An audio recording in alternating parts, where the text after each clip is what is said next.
जय जय शंकर हर हर शंकर जय जय शंकर हर हर शंकर जय जय शंकर हर हर शंकर जय जय शंकर.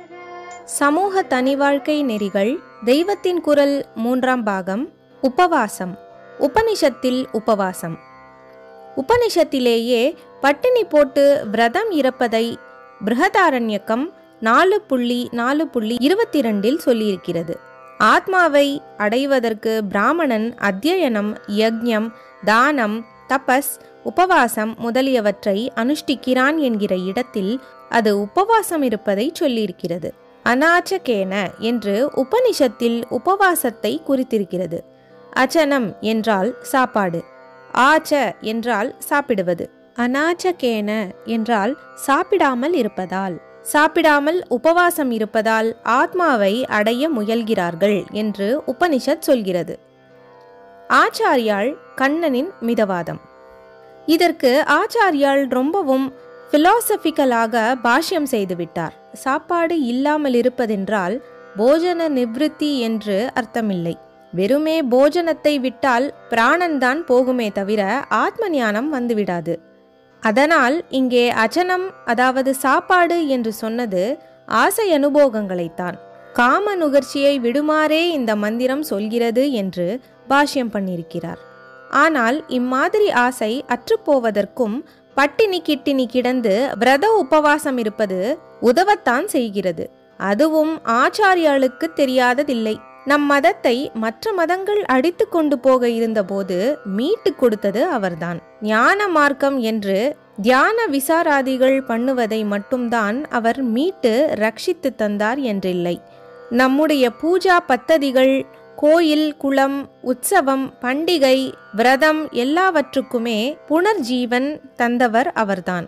அதனால் இன்றைக்கு நாம் ஏகாதசி விரதம் என்று ஒன்று இருக்கிறோம் என்றால் அதற்கு காரணமே அவர்தான். புராணானாம் ஆலயம் என்பதாக சகல புராணங்களுக்குமே உறைவிடமாக இருந்த ஆச்சாரியாள் புராணங்கள் தலைமேல் வைத்து கொண்டாடும் ஏகாதசி விரதத்தை அவசியமில்லாதது என்று சொல்லவே மாட்டார்.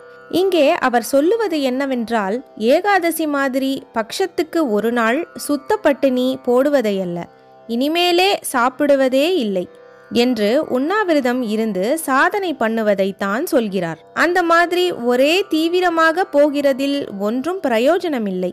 அவ்வப்போது ஒருவேளை அல்லது ஒரே ஒரு நாள் பட்டினி போடுவது என்பது நேச்சருக்கே அனுகூலமாக இருப்பது.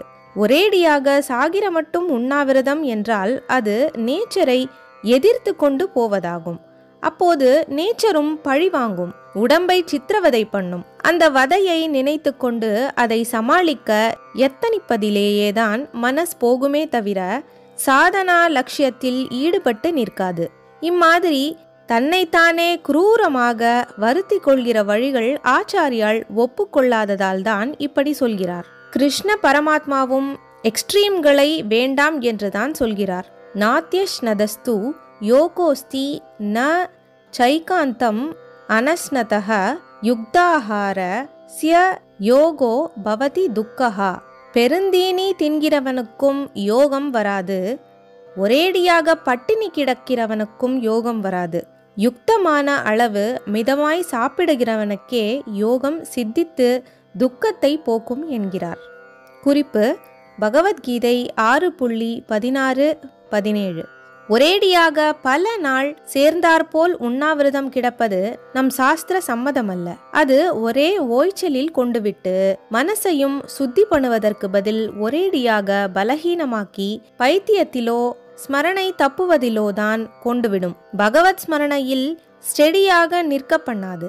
ஆனால் சாஸ்திரங்களில் சொன்னார்போல் அவ்வப்போது ஒரு பொழுதும் 15 நாளுக்கு ஒரு முறை சுத்தோபவாசமும் இருப்பது மனசை சுத்தமாக்கி திவ்ய ஸ்மரணத்தில் பலப்படுத்தி நிறுத்தி வைக்கும்.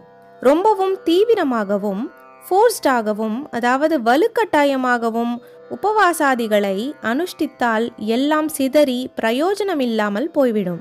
அதனால் கிராஜுவலாக படிப்படியாக போக வேண்டும் என்பதுதான் நம் ஆச்சாரியால் கீதாச்சாரியனான பகவான் இவர்களின் அபிப்பிராயம்.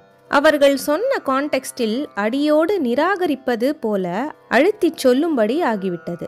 அதியாக போகக்கூடாது என்பதாலேயே போஜன நிவிருத்தியால் பிரயோஜனமில்லை என்று கொஞ்சம் அடித்தே ஆச்சாரியால் சொல்லிவிட்டார். பூணூல் ஒருத்தனை பிராமணனாக்கி விடவில்லை, ஒழுக்கம்தான் அப்படி ஆக்குகிறது என்று சொன்னால் உடனே உபநயன சம்ஸ்காரத்தை நிறுத்திவிட வேண்டும் என்று அர்த்தம் பண்ணிக் கொள்வதா? ஒன்று ஸ்லாகியமானது, ஆனால் அதைவிட ஸ்லாகியமாக இன்னொன்று இருக்கிறது என்றால் அப்போது இரண்டாவதை வலியுறுத்துவதற்காக முதலாவதை கழித்து கட்டுவது போல எக்ஸாஜரேட் பண்ணியே பேசுவது வழக்கம். பாயிண்ட் நன்றாக நம் மனசில் தைப்பதற்காக இப்படி சொல்கிறது. பிராமணனுக்கு பூணூல் முக்கியமானாலும் அதைவிட ஒழுக்கம் முக்கியம் என்பதை வலியுறுத்துவதற்காகத்தான் பூணூலே வேண்டாம், ஒழுக்கம் போதும் என்பது.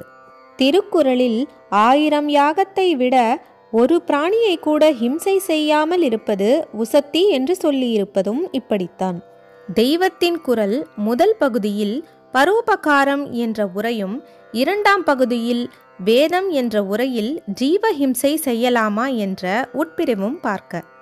கீதையில் இன்னொரு இடத்திலும் ஒரு ஆச்சாரத்தின் முக்கியத்துவத்தை வலியுறுத்துவதற்காகவே இன்னொரு ஆச்சாரத்தை மட்டம் தட்டி கழித்து கட்டி பேசியிருக்கிறார்.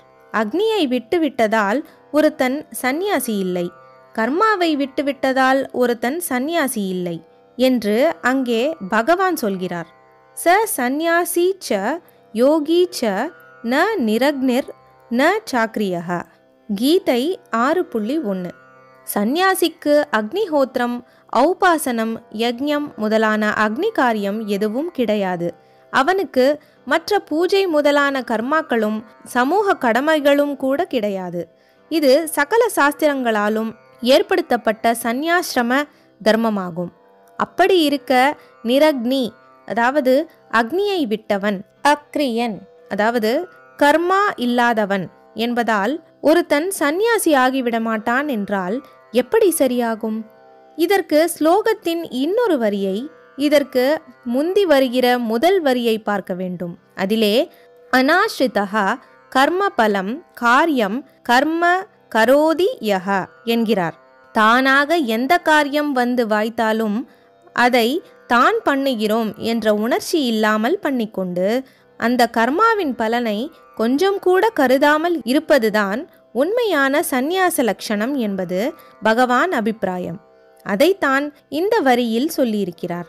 இப்படி கர்ம பலனில் அனாஸ்ரிதனாக இருந்து கொண்டு எவன் வாய்த்த கர்மாவை பண்ணுகிறானோ அப்படிப்பட்டவனே சந்நியாசி, அவனே யோகி. ச சந்நியாசி ச யோகி ச என்று முத்தாய்ப்பு வைத்துவிட்டு அப்புறந்தான் அதற்கு இன்னம் வலு கொடுப்பதற்காக ந நிரக்னிர் ந சாக்ரியஹ, நெருப்பை விட்டவனோ கர்மாவை விட்டவனோ இல்லை என்கிறார். இதற்கு சரியாக அர்த்தம் பண்ணி கொண்டால் சந்நியாச ஆசிரமத்தில் இருக்கிற ஒருவன் வெறுமே நெருப்பை விட்டேன் கர்மாவை விட்டேன் என்று சொல்லிக்கொண்டே சொந்த பலனை உத்தேசித்து வேலைகள் பண்ணி கொண்டிருந்தால் அது சந்நியாசமே இல்லை என்று பகவான் சொல்வதாகவே ஆகும். இவன் அக்னியை விடத்தான் வேண்டும், தான் கர்த்தா என்ற எண்ணத்தோடு கர்மா செய்வதை விடத்தான் வேண்டும். ஆனாலும் இதைவிட முக்கியம் பலனை எதிர்பார்க்காமல் பட்டுக்கொள்ளாமல் வாய்த்த கர்மாவை பண்ண வேண்டும் என்பதே அர்த்தம். உபனிஷத்திலே சொல்லியிருக்கிற அநாஜகேன என்பதற்கு போஜனத்தை விட்டுவிட்டு என்றும் அர்த்தம்தான். ஆனால் அதைவிட முக்கியமான அர்த்தம் இந்திரிய இச்சைகளை பூர்த்தி பண்ணி கொள்வதை விட்டுவிட்டு என்பதே ஆகும். இந்த அபிப்பிராயத்துக்கு அழுத்தம் கொடுப்பதற்காகவே ஆச்சாரியால் போஜனத்தை விடுவது இங்கே தாத்பரியமில்லை என்கிறார். அவ்வப்போது ஆகாரத்தை நிறுத்துவது சரீரத்துக்கும் நல்லது, மனசுக்கும் நல்லது. ஆகார நியமங்களில் இதனால்தான் சத்வ போஜனம் என்று சாப்பிடத்தக்கதான உணவு முறையை வைத்ததோடு அந்த சத்வ போஜனமும் இல்லாத பட்டினி தினங்களாக விரத உபவாசங்களையும் சொல்லியிருக்கிறது. ஜெய ஜெய சங்கர, ஹர ஹர சங்கர, மகாபெரியவா சரணம்.